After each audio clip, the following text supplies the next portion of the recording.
Auzubillahiminashaitanirajim. Bismillahirrahmanirrahim. This is Asif Hassan, the English language trainer and the educationist. Once again, I have been right here with the episode of Rafala. I hope you must be enjoying all my videos the way I have given you last previous videos regarding PST and JEST. And I have always tried my best that I have to give you about the real facts regarding PST and JEST, and I have always brought to you some of the relevant updates regarding these two important factor of PST and JEST, which are in progress for quite a long time. And as you guys are absolutely familiar about that, I have always added in my videos some of the very quality content, some of the very informative content, so as you could be able to learn about the fact. And this is my policy right from the word go, which I have always brought to you. Today I'm going to discuss about some of the viewer and some of the very essential points regarding PST and JEST, and especially today once again I'm going to mention some of the DEOs, corruption. Corruption से मुराद जानते ही हैं कि हमारे यहाँ बहुत ज़्यादा है, और वैसे तो करप्शन दुनिया के हर कोने में ही होती है, कहीं ना कहीं किसी ना किसी तरह से करप्शन होती ही है। लेकिन हमारे यहाँ का जो करप्शन सिस्टम है वो खुल्लम खुल्ला हो रहा होता है, और ये डीईओज जो हैं जैसे चाहे अपनी मनमानी करते हैं और हर तरह से करप्शन करते हैं, खुल्लम खुल्ला करते हैं। और क्योंकि इनको बड़े लोगों की, इन्फ्लुएंशियल लोगों की सरपरस्ती हासिल होती है, करप्शन करने में इनके साथ में बहुत से लोग इन्वॉल्व हो रहे होते हैं और वो इनको पूरी सपोर्ट करते हैं, और इनके खिलाफ कोई कानूनी कार्रवाई नहीं की जाती। तो ये सारे फैक्ट्स हैं। करप्शन के मामलात में आप जानते हैं कि यूरोप में और दूसरे ममालिक में, इवन हमारे मिडिल ईस्ट को ही देख लें आप, मिडिल ईस्ट में भी बहुत ज़्यादा सख्तियाँ हैं। तो हमारे यहाँ जो मामलात हैं करप्शन के वो खुल्लम खुल्ला किए जाते हैं, openly, publicly, without any frustration. लोग करप्शन में इन्वॉल्व होते हैं। They tend to indulge in such activities and such heinous activities. कहने का मकसद ये है, और ये हमारे लिए बहुत ज़्यादा हमारे मुल्क को तबाह कर रहा है, बर्बाद कर रहा है। हमारा जो तबका है नौजवानों का, उनके लिए ये बहुत बड़ी रुकावट का बाइस हैं इस तरह के डीईओज।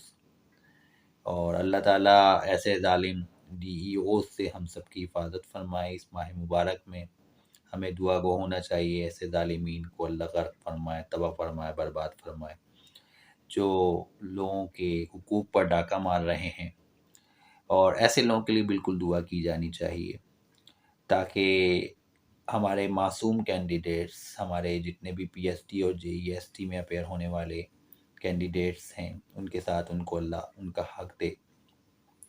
तो एक मेरे व्यूवर हैं, उन्होंने मुझे कहा, उनकी जो मेरे सामने दोबारा एक रिक्वेस्ट आई, पहले भी इनकी रिक्वेस्ट आई थी कि सीट सेल हो जाएंगी तो हमें जॉब मेरिट पर कैसे मिलेगी। देखें, बात सुने, मैं तमाम डीईओज की बात नहीं कर रहा। जो करप्ट हैं वो करप्ट हैं। इससे पहले दादू और सखर, वहाँ के नाम आए आपके सामने कि डीईओज जो हैं वो करप्शन में इन्वॉल्व हुए। लेकिन ज़रूरी नहीं है कि आप जहाँ से अपेयर हों वहाँ का डीईओ भी जो है वो करप्शन में इन्वॉल्व हो। तो 5 फिंगर्स आर नॉट इक्वल, पाँचों उंगलियां बराबर तो नहीं होती। अब ये मामला भी है। तो सबको तो we are not going to hold everybody responsible, कि हर एक को जिम्मेदार ठहरा दिया जाए। नोबडी, अगर कोई पॉजिटिव आदमी है, कोई पॉजिटिव काम कर रहा है, तो उसको करप्ट नहीं कहा जा सकता मेरे भाई, आप समझने की कोशिश करें। लेकिन आपकी बिल्कुल सही बात है, मैं आपकी बात से 100% इत्तेफाक कर रहा हूँ कि जब 2 या 3 जगहों से हमें ये रिपोर्ट मिले, जैसे सखर हो गया, दादू हो गया, तो इसका मतलब है बहुत सी जगहों पे इस तरह के ब्लैक शीट्स मौजूद होंगे डेजिग्नेशन के नाम पे और डीईओज के नाम पे, जो इस तरह की एक्टिविटीज़ में इन्वॉल्व हो रहे होंगे। उससे हमारे मास्टर को, हमारे कैंडिडेट्स को, हमारे पीएचडी और जेईएसटी के कैंडिडेट्स को, जो जिन्होंने अप्लाई किया है, उनको नुकसान होगा यकीनन। और ये बात बिल्कुल सही भी है, रेलिवेंट भी है, इस पर आवाज़ उठानी चाहिए। सिवाय मेरे कोई आवाज़ नहीं उठा रहा है। मैं ये सब चीज़ें देख रहा हूँ कि सबसे ज़्यादा वीडियो मैं बना रहा होता हूँ और मेरी आवाज़ जो है वो करप्शन के खिलाफ होती है हमेशा, और मैं उसको हाईलाइट भी करता हूँ। और बहुत सी जगहों से देखते हैं आपके इतनी पॉजिटिविटी के साथ, इतनी ज़्यादा हिम्मत के साथ, जज्बे के साथ कोई भी जो है वो इन इन इन लोगों के खिलाफ नहीं बोल रहा होता। तो ये कहने का मकसद ये है कि ये आप लोगों की राय आ रही होती हैं और रिसोर्सेज से भी मुझे पता चल रहा होता है, और हमें अपने एजुकेशन सिस्टम का शुरू से ही पता है कि वहाँ पर पहले भी रिश्वत देकर गवर्नमेंट जॉब्स लोगों को मिलती रही हैं।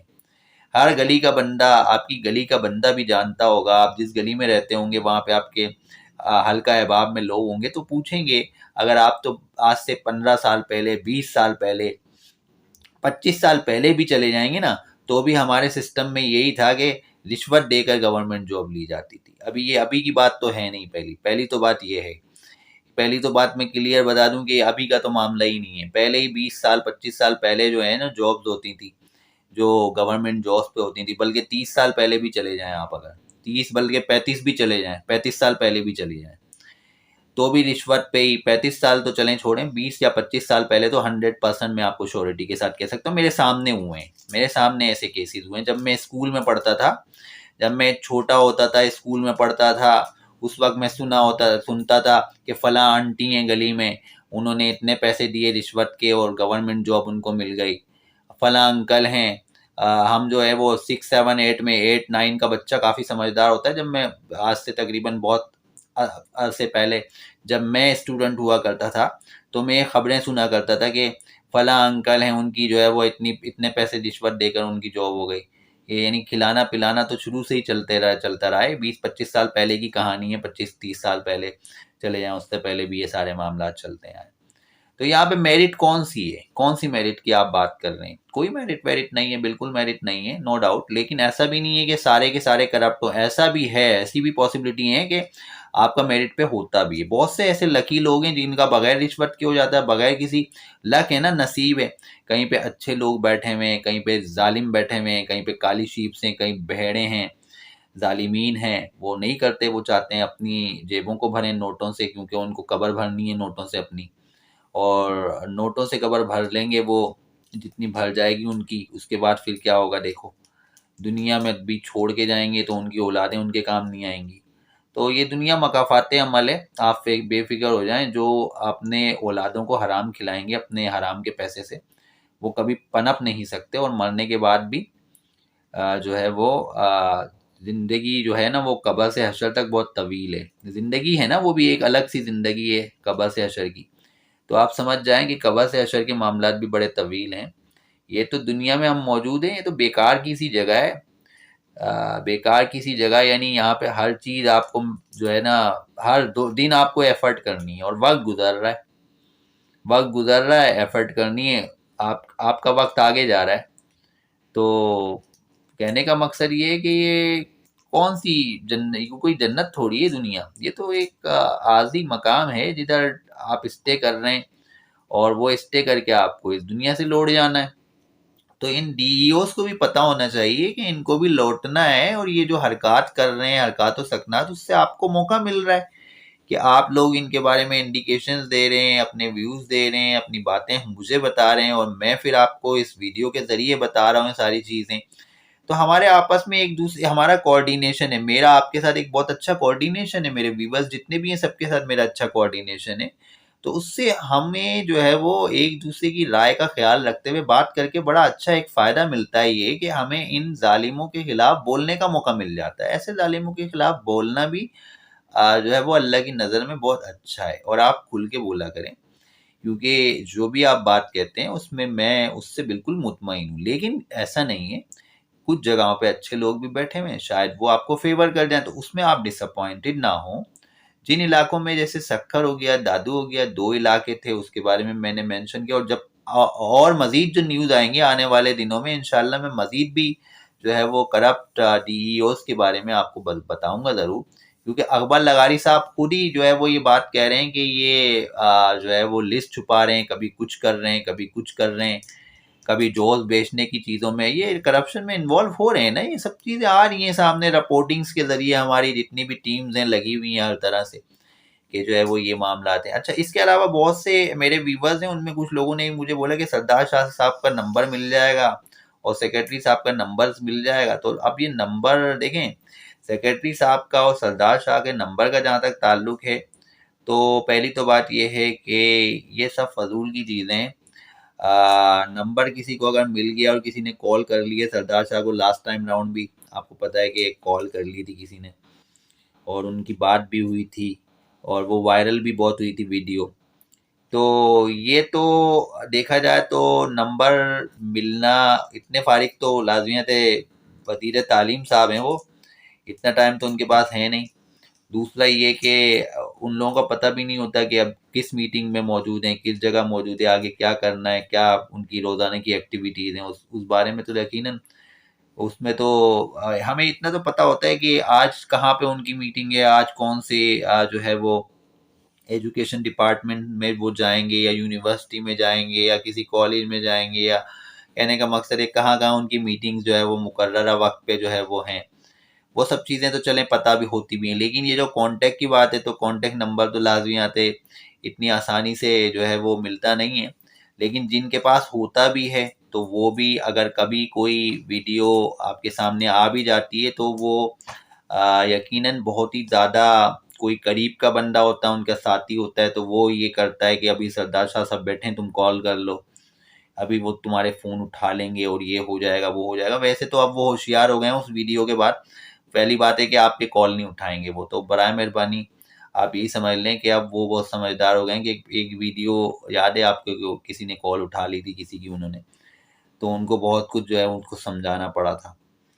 तो उन्होंने यही कहा था कि मैं कुछ नहीं कर सकता आपके लिए और सारी चीज़ें मेरिट पे हो रही हैं, ये है वो है। वो तो हर हमें पता चल गया है कि मेरिट पे क्या हो रहा है क्या नहीं हो रहा, सारी चीज़ें पता चल रही हैं मेरिट पे। अच्छा, एक और मेरे व्यूवर हैं जिन्होंने मुझसे पूछा कि 35 वालों का कोई चांस है। देखिए, मैं कितने अरसे से यही बता रहा हूँ आपको भाई कि जब 33 वालों को भी आशा दे दिया गया है तो यकीनन आपका भी चांस है, तो आप काहे को इतने ज़्यादा परेशान हो रहे हैं।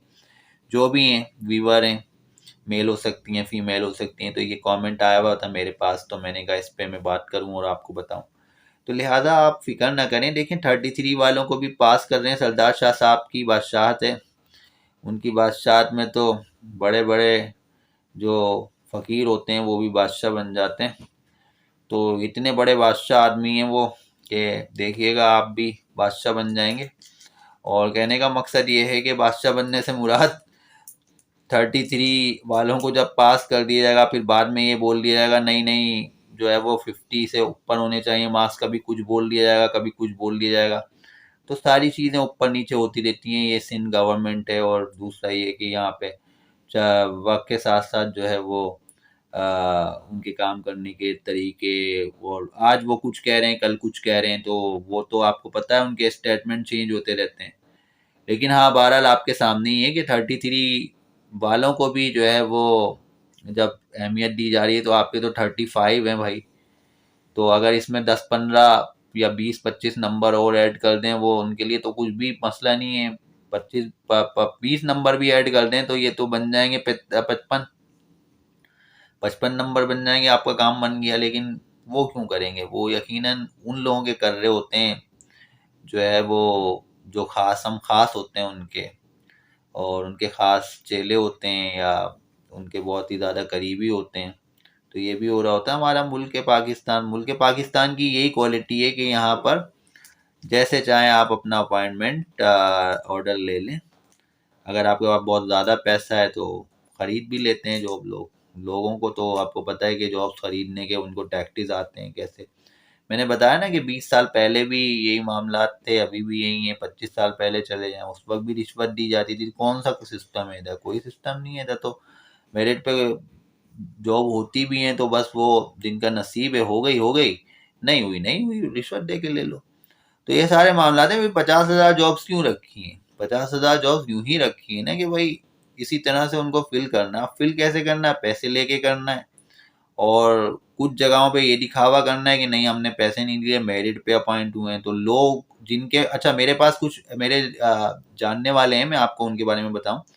एक साहब हैं मेरे व्यूवर्स हैं वो भी, और उन्होंने मुझे पिछले दिनों बताया था, तकरीबन ये पीएसटी के नहीं है वो, पहले के मामलात के हैं। तो उन्होंने बोला कि मेरी तो मेरिट पे जॉब हुई है, गवर्नमेंट जॉब। तो मैंने उनको ये जवाब दिया, मैंने कहा जनाब आपकी मेरिट पे जो जॉब हुई है ना गवर्नमेंट की, बस आपकी हो गई है, आपका नसीब था, हो गई आपकी।